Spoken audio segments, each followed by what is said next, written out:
Elon Musk ganhou reputação como um gênio excêntrico e controverso no Twitter, mas sua fama é principalmente atribuída às suas invenções inovadoras, em vez de suas discussões menores, previsões futurísticas ou confrontos com personalidades influentes.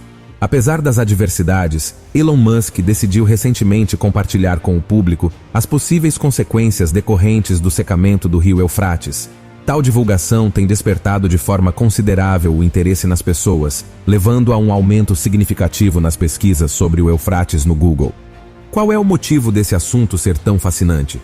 Segundo a Bíblia, o fim do mundo ocorrerá quando o rio Eufrates estiver completamente seco. Mas o que Elon Musk está tentando transmitir com seu aviso de cuidado? É isso que você vai descobrir hoje. Mas antes, se inscreva no nosso canal e ative o sininho das notificações para você ficar por dentro de todo o conteúdo novo que colocarmos aqui. Elon Musk continua a informar as pessoas sobre ameaças e perigos iminentes. Recentemente, ele fez um alerta sobre a possibilidade de o rio Eufrates ficar sem água. O Eufrates é um rio de grande importância histórica, que testemunhou eventos cruciais. A partir de agora, nós vamos tentar estabelecer uma conexão entre os eventos mencionados na Bíblia e esse recente alerta do Elon Musk. Desde que Jesus Cristo afirmou que somente Deus sabe quando ocorrerá a sua segunda vinda e quando uma nova geração surgirá, pregadores e indivíduos autodenominados profetas do Apocalipse têm feito previsões sobre o momento em que isso acontecerá. O julgamento final de Deus está se aproximando, possivelmente durante nossa vida, então é importante se preparar. Nas últimas semanas, os profetas nos apresentaram novas razões para acreditar que o fim do mundo está próximo. Essas profecias têm gerado debates intensos em sites, grupos de estudo bíblico e igrejas. Mas por que todos estão tão assustados? Qual é exatamente o motivo? Precisamos contar uma história assustadora sobre o rio Eufrates para que você possa entender. Muitas culturas cresceram e prosperaram ao longo do Eufrates, especialmente no passado. Um dos grupos mais importantes na região foi o Reino Mesopotâmico. A Mesopotâmia estava situada na antiga Terra Fértil, entre os rios Tigre e Eufrates. Essa região do mundo é atualmente localizada no Iraque. O rio Eufrates é o mais longo da Ásia Ocidental, estendendo-se por 2.700 quilômetros. Sua nascente está localizada no leste da Turquia, e ele flui até o Golfo Pérsico. Ao longo de seu curso, o rio atravessa o Iraque, a Síria e a Turquia. O Eufrates é cercado por uma grande diversidade de vegetação. Por milhares de anos, as pessoas têm modificado a maior parte das terras ao redor do Eufrates, mas ainda é possível encontrar algumas plantas antigas sobrevivendo lá. A maior parte da água do rio Eufrates é proveniente de chuvas e do derretimento da neve, resultando em seus maiores fluxos nos meses de abril e maio. É provável que você já esteja familiarizado com a Babilônia. Essa região do rio costumava ser um exemplo representativo de seu transporte de água. A Babilônia foi a capital do vasto Império Babilônico. Há mais de 4.000 anos, a cidade começou como um pequeno porto nas margens do rio Eufrates e hoje está localizada no Iraque. Os vestígios da antiga Babilônia ainda podem ser encontrados na região. Durante o reinado de Hammurabi, a Babilônia se tornou uma das cidades mais poderosas de sua época. As fronteiras do sudoeste asiático foram alteradas quando o Tratado de Lausanne foi assinado em 1923. Esse tratado marcou a divisão do Império Otomano após a Primeira Guerra Mundial. O tratado estabeleceu que os 3 países situados ao longo do rio Eufrates, Turquia naquela época, França com seu mandato na Síria e Reino Unido com seu mandato no Iraque, deveriam chegar a um acordo sobre o uso da água do rio e a construção de infraestrutura hidráulica. O Acordo de 1946 estipulou que a Turquia deveria notificar o Iraque caso houvesse qualquer alteração no fluxo do sistema dos rios Tigre e Eufrates. Além disso, o Iraque obteve permissão para construir represas em território turco, visando controlar o fluxo do rio Eufrates. Nos anos 1970, a Turquia deu início ao projeto Sudeste da Anatólia, conhecido como GAP. Esse ambicioso projeto tinha como objetivo aproveitar as águas dos rios Tigre e Eufrates para fins de irrigação, geração de energia hidrelétrica e impulso à economia na região sudeste do país. As primeiras represas construídas no rio Eufrates foram a represa de Kamban, na Turquia, e a represa de Tabqa, na Síria, ambas concluídas no mesmo ano. Em 1975, os reservatórios dessas represas foram preenchidos. No entanto, nesse mesmo período, ocorreu uma seca muito severa na região, resultando em uma diminuição significativa do fluxo de água que chegava ao Iraque pelos rios. Em 1973, o volume de água era de 159 quilômetros cúbicos, enquanto em 1975 havia apenas 4 quilômetros cúbicos disponíveis. Devido à situação mencionada, o Iraque ameaçou bombardear a represa de Tabqa, gerando uma preocupação global. No entanto, por meio de negociações e com a intervenção da Arábia Saudita e da União Soviética, o Iraque e a Síria conseguiram chegar a um acordo. A construção de represas e sistemas de irrigação ao longo do Eufrates teve um impacto significativo no meio ambiente e na cultura de cada país situado às suas margens. Desde então, as represas construídas para conectar os rios Eufrates e Tigre resultaram na destruição de 382 aldeias, obrigando aproximadamente 200 mil pessoas a se deslocarem. No entanto, nos últimos anos, tem havido uma preocupante redução no nível de água do rio. A quantidade de água que flui da Turquia para a Síria é atualmente inferior a 200 metros cúbicos por segundo, o que corresponde a menos da metade do acordo estabelecido pelos dois países em 1987. Fotos recentes capturadas ao longo das margens do rio Eufrates revelam uma significativa redução do seu fluxo. Uma grande extensão do rio secou, transformando áreas que antes eram vitais para as comunidades em desertos áridos. Imagens da represa de Rojava, a segunda maior represa no rio Eufrates, na Síria, revelam uma drástica diminuição no nível da água. Nos últimos anos, o uso do Eufrates como uma ferramenta de pressão contra a Síria resultou na interrupção do fluxo de água para o Iraque e a Síria por parte da Turquia. Em 1987, os governos de Damasco e Ankara firmaram um acordo que estabelecia que a Turquia deveria enviar 500 metros cúbicos de água por segundo para a Síria.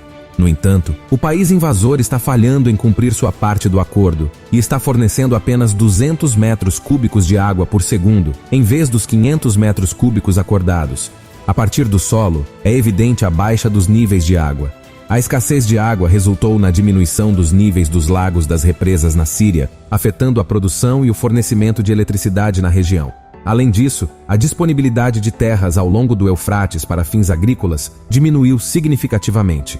Um aspecto crucial é a crescente dificuldade em obter água potável. As pessoas estão sofrendo com doenças devido à situação atual.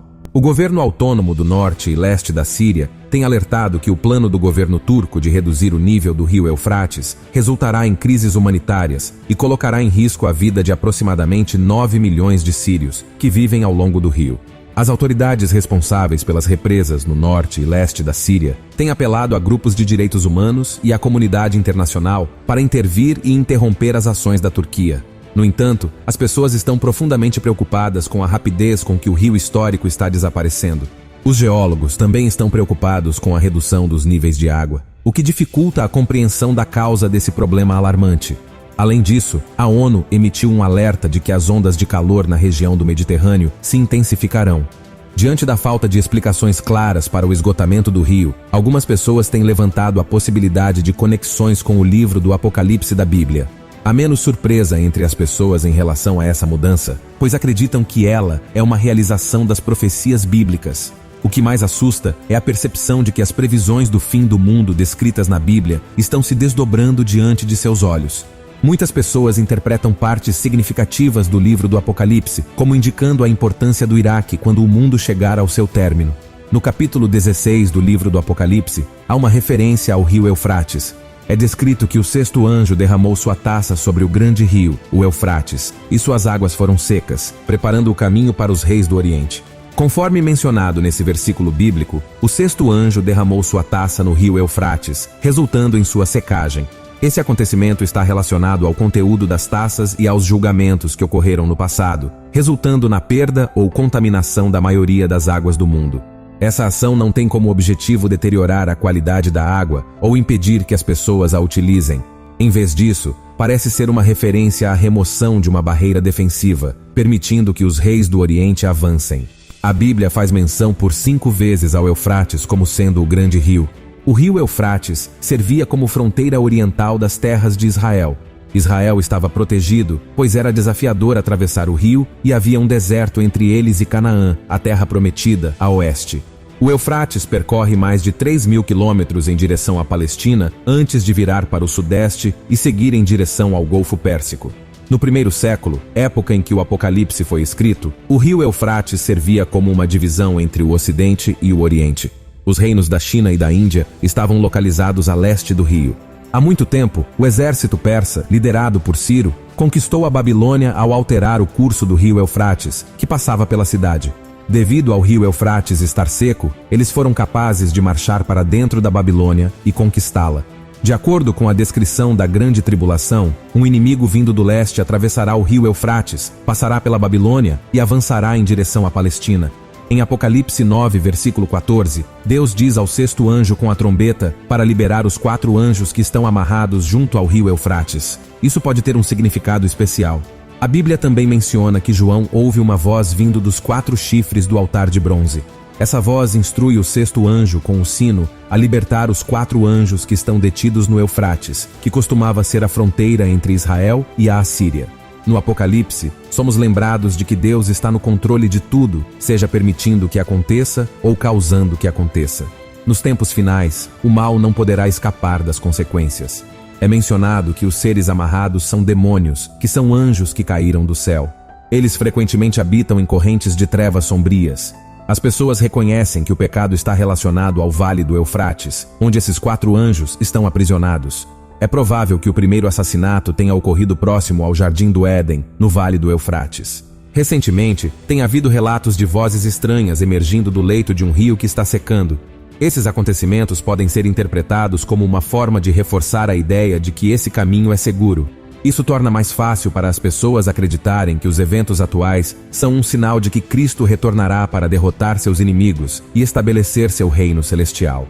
O pastor Joseph Cabuleta, líder do Ministério dos Vigilantes, realizou recentemente uma reunião em Umé, onde exortou o povo de Uganda a estar atento ao fim do mundo.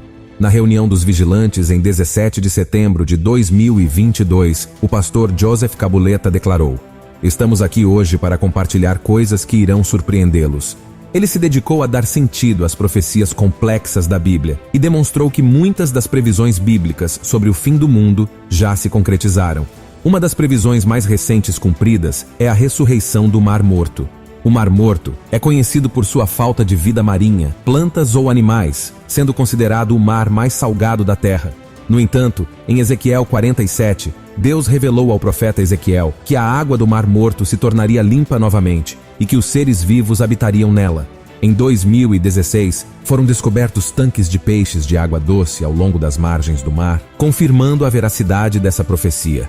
Cabuleta forneceu informações adicionais sobre a batalha catastrófica que é mencionada nos capítulos 38 de Ezequiel e 9 do Apocalipse, prevista para ocorrer próxima ao rio Eufrates nos últimos dias.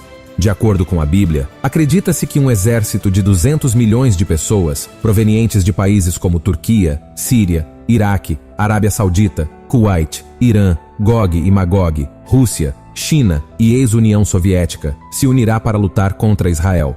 Cabuleta afirma que se esse exército de pessoas conquistar Israel, o país será compelido a usar armas nucleares ou enfrentará o risco de ser aniquilado da face da terra.